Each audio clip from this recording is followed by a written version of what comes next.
Les États-Unis et d'autres pays fournissent une aide militaire substantielle à l'Ukraine, ce qui constitue une avancée majeure. Eh bien, on peut reconnaître que l'équipe de Trump a ouvert les yeux, et en ce moment même, les États-Unis coordonnent avec l'Europe un nouveau lot d'aide militaire vraiment important pour l'Ukraine. Aujourd'hui, une nouvelle réunion de la coalition des déterminés en soutien à l'Ukraine a eu lieu, et il y a eu une véritable percée. Cette coalition a été fondée par la France et la Grande-Bretagne. Mais aujourd'hui, il s'est passé quelque chose qui va vraiment rendre le Kremlin nerveux. Premièrement, il a été annoncé qu'alors que tout le monde pensait que ce format était mort depuis longtemps, les Européens ont entièrement élaboré et même préparé à l'envoi en Ukraine un contingent militaire européen. Deuxièmement, des représentants des États-Unis d'Amérique ont pour la première fois rejoint la réunion des pays membres de la coalition des volontaires. Avant, les Américains ne prenaient même pas part aux réunions de la coalition. Eh bien, la Grande-Bretagne insistait pour que les États-Unis participent également aux efforts militaires de dissuasion en Ukraine.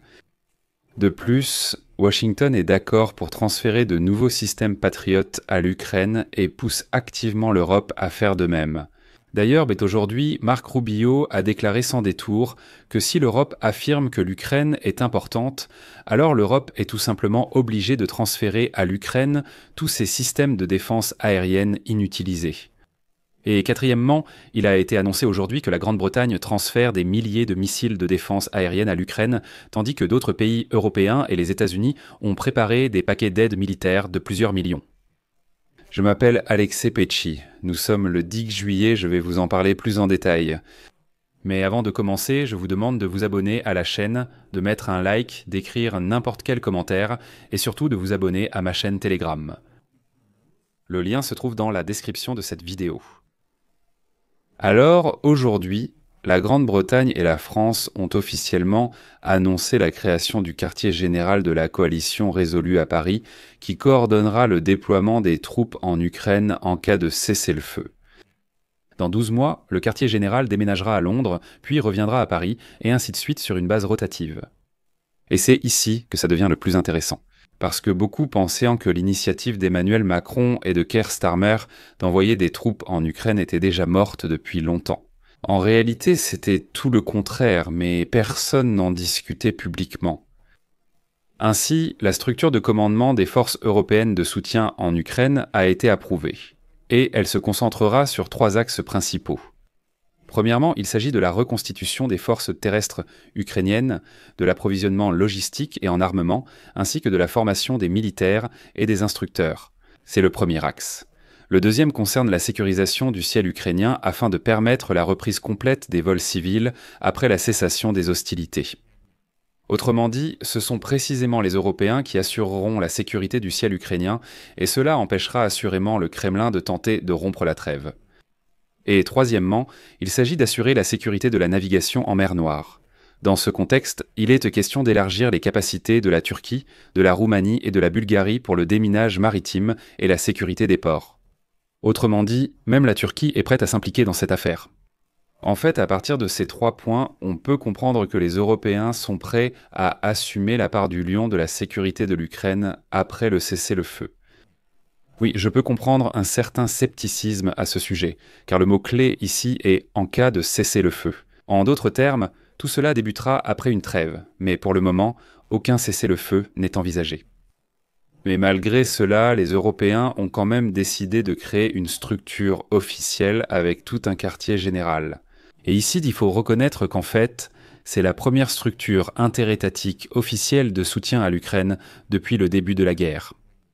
Même le format Rammstein fonctionnait sous un certain format. C'est donc une alliance situationnelle qui, en cas de problème, peut immédiatement s'effondrer. Dès qu'un cessez-le-feu est déclaré et que la coordination des livraisons d'armes n'est plus nécessaire, Rammstein peut simplement disparaître. Au début, les Américains étaient les principaux acteurs, puis ils ont voulu transférer cela à l'OTAN, avant de changer d'avis, comme vous vous en souvenez. C'est donc un format important pour l'Ukraine, mais il n'a tout de même jamais été une structure interétatique complètement officielle. Voici le quartier général de la coalition des résolus, c'est la première structure interétatique officielle de soutien à l'Ukraine. Mais il y a quelque chose d'encore plus symbolique. Les représentants des États-Unis d'Amérique ont pour la première fois rejoint la réunion des pays membres de la coalition des volontaires. Auparavant, Les Américains ne participaient pas aux réunions de la coalition, mais aujourd'hui était parmi présent à la séance l'envoyé spécial de Trump pour l'Ukraine, le général Kit Kellogg, ainsi que les sénateurs Graham et Blumenthal, qui promeuvent des sanctions contre la Russie. C'est important parce que Londres insistait pour que les États-Unis participent également physiquement à la garantie de la sécurité de l'Ukraine. Comme vous le constatez, la première étape est déjà passée. Les Américains étaient membres présents à cette réunion et, par conséquent, ont donné le signal qu'ils y participaient eux aussi. Mais il y a aussi des nouvelles plus concrètes. Aujourd'hui, Zelensky a déclaré qu'il avait eu un dialogue positif avec Trump concernant la demande de l'Ukraine pour 10 systèmes Patriot et les missiles correspondants. On a également appris que l'Allemagne, la Norvège et d'autres partenaires encore non nommés sont prêts à les financer. En particulier, on sait que l'Allemagne est prête à financer 2 systèmes Patriot pour l'Ukraine. La Norvège alloue des fonds pour un autre système et 7 autres seront financés par d'autres pays européens qui ne souhaitent pas encore l'annoncer publiquement. Mais la question principale est de savoir si les États-Unis sont prêts à vendre ces systèmes. Et là aussi, il y a une certaine avancée.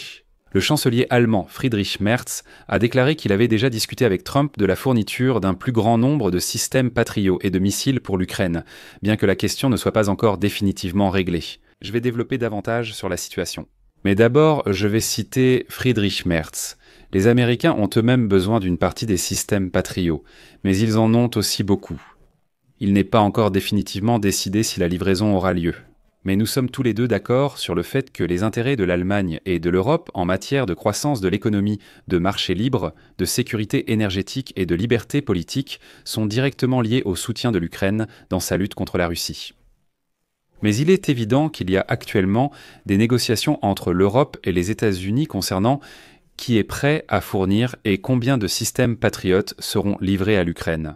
Donc la question n'est pas s'ils sont prêts à les fournir, mais en quelle quantité. Comme on le voit, il ne s'agit pas d'une question d'argent. Ce n'est pas une question de savoir qui va allouer des fonds pour acheter ces systèmes. Eh bien, au minimum, il a déjà été annoncé publiquement que l'Allemagne et les Pays-Bas, la Norvège, allouent de l'argent pour 3 de ces systèmes sans problème. Ils sont prêts à acheter immédiatement, il faut juste transmettre. En Ukraine, l'argent n'est pas le problème.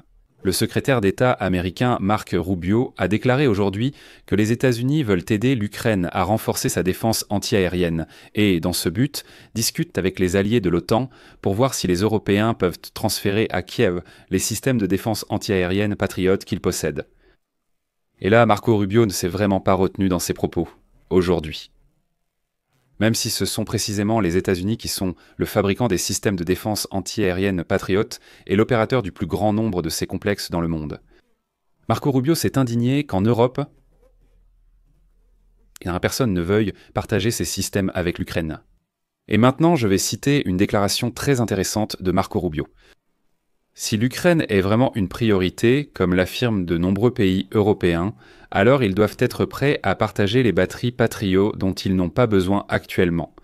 J'espère que nous réussirons à convaincre certains de nos partenaires de l'OTAN de fournir ces batteries Patriot à l'Ukraine. Parce qu'il y a plusieurs pays qui en possèdent, mais personne ne veut s'en séparer. L'Espagne et l'Allemagne pourraient notamment transférer leurs systèmes à l'Ukraine. Je tiens également à rappeler que certains pays européens ont déjà commandé des systèmes Patriot auprès du fabricant américain et devraient sans les recevoir prochainement. Ce serait formidable si l'un de ces pays acceptait volontairement de retarder cette livraison et de l'envoyer à l'Ukraine. C'est pourquoi nous cherchons des moyens créatifs de fournir aux Ukrainiens ces armes défensives dont ils auront besoin. Fin de citation de Marco Rubio. Globalement, cette démarche risque d'augmenter le nombre de systèmes Patriot en Europe au-delà des prévisions initiales. Autrement dit, les États-Unis disent que oui, nous sommes prêts qu'à transférer, mais ensuite, c'est quand les États-Unis peuvent simplement forcer les Européens à transférer à l'Ukraine les systèmes qu'ils possèdent déjà, ou bien à céder ceux que les Européens ont commandés aux Américains et qui vont bientôt sortir de la chaîne de production. Finalement, j'ajouterai une autre nouvelle. Le Royaume-Uni et l'Ukraine ont conclu un accord sur la livraison de missiles pour les systèmes de défense aérienne de la société TALC. Il s'agit de 5000 missiles de défense aérienne. C'est ce qu'indique le site du gouvernement britannique. Et comme indiqué dans le communiqué du gouvernement, le pays produira pour l'Ukraine des missiles pour les systèmes de défense aérienne TALC. Ces livraisons seront assurées par un financement garanti de plus de 3 milliards de dollars. La déclaration précise également que l'accord sur la livraison de 5000 missiles anti-aériens permettra à l'Ukraine de poursuivre sa lutte contre l'agression russe et contribuera à la croissance de l'économie britannique. Autrement dit, c'est un système gagnant-gagnant. Cela signifie que l'économie britannique et la sécurité de l'Ukraine en bénéficieront. Je vais m'arrêter là. Dans cette émission, donnez votre avis et vos conclusions en commentaire ci-dessous. Abonnez-vous, activez la cloche et mettez un like. Si vous souhaitez soutenir le travail de cette chaîne, vous pouvez le faire financièrement avec n'importe quel don, en utilisant les liens et les coordonnées dans la description de cette vidéo ou via le code QR affiché à l'écran. C'est tout pour maintenant. Prenez soin de vous. À bientôt.